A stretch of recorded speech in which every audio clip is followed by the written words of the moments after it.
Hello, everybody. Hi, everybody. And welcome back to the Weird Science Comics YouTube channel, where I'm going to be going through the latest issue of Amazing Spider-Man. It's Amazing Spider-Man number 15, which is cool enough, but it's also a tie-in to the Dark Web event.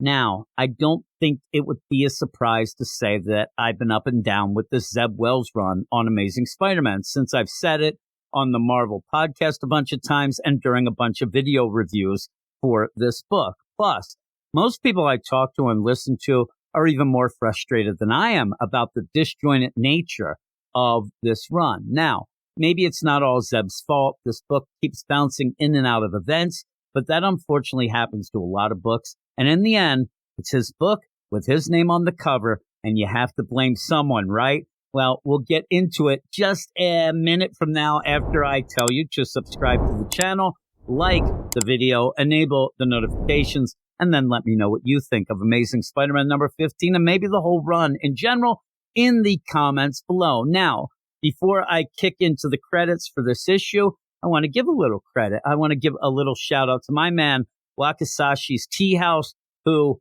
believe me, is losing his mind over this Zeb Wells run. It's who I was kind of mentioning earlier in that intro, and I will have a link to his channel in the show notes, and I suggest you go and check everything that he is doing out right at, well, after you're done watching this video, head over and do that. But here we go. Here are the credits for Amazing Spider-Man number 15, written by Zeb Wells, pencils by Ed McGuinness, inks by Cliff Rathburn, colors by Marcelo Menez, and letters by VC's Joe Caramagna. I'm going to read the recap here. Hell has been brought to New York City. Chasm, the clone of Spider-Man, has teamed up with the Goblin Queen, the clone of X-Men's Marvel Girl. I would have kind of liked them to have mentioned Ben Reilly's name with Chasm, but that's fine, to exact revenge on everyone who has wronged them. But they aren't acting alone. Along with the demonic forces of Limbo at their disposal, the devilish duo has added two powerful allies to their side. Chasm's girlfriend, Janine Godby, who has been infused with the magic of Limbo to become the frightening Hallows Eve. We won't see her in this issue, she's kind of just hanging. And in a desperate bid to return to Earth and find his son, Eddie Brock made a deal with Goblin Queen that reverted him and his symbiote into the untamed venom of the past. That feels really forced in my mind and ends up kind of, diminishing the stuff that has happened with Eddie and the whole King in Black stuff over the past couple of years. But it's just for this Dark Web deal, so maybe we'll let that slip. So, what's going on here? Well, I said this book is part of the Dark Web. It's part of another event. But there's a difference here.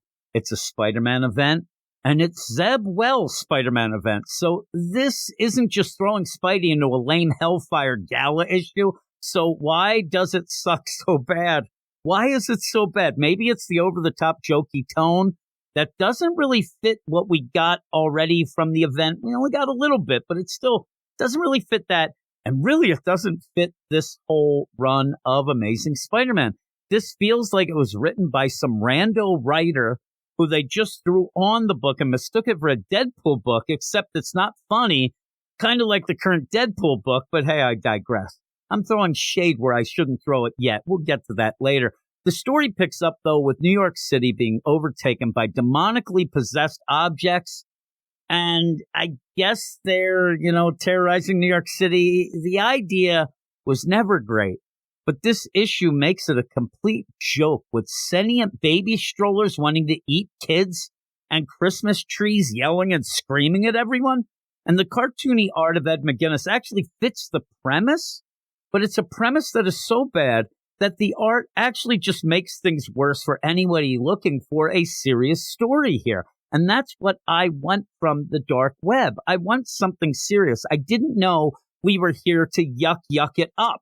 So, is there anything good here?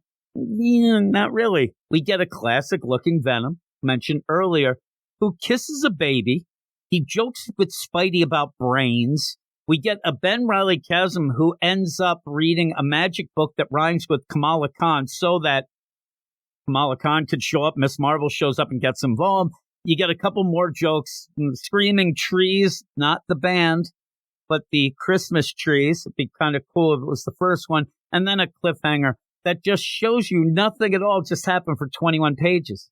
The ending is Ben Reilly coming, oh man, Peter, I'm going to get you. I'm going to take you down. Well, that's not true. Something did happen during this. My blood pressure went up a bit. So you might have guessed it. I hated this issue. I hated it as a tie into Dark Web. I hated it as part of Zeb Wells' run. I just plain hated it. I'm giving it a 3.5 out of 10. I actually think I'm being very generous with that. And if I wasn't reviewing Amazing Spider-Man for the podcast or videos, this would have been the final straw. And I would have dropped this book until another writer takes over. And I said it already, the biggest sin of this book is the idea that it's an event done by Zeb Wells.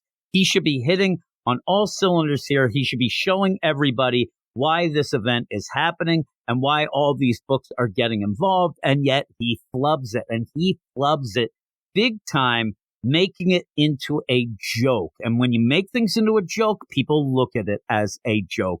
This is a joke. So with that, thanks for listening. Thanks for watching. Please subscribe to the channel, like the video, enable the notifications. Then please let me know what you thought of this Dark Web tie-in in the comments below. But with that, I will talk to you all later. Go read comics. You are all weirdos.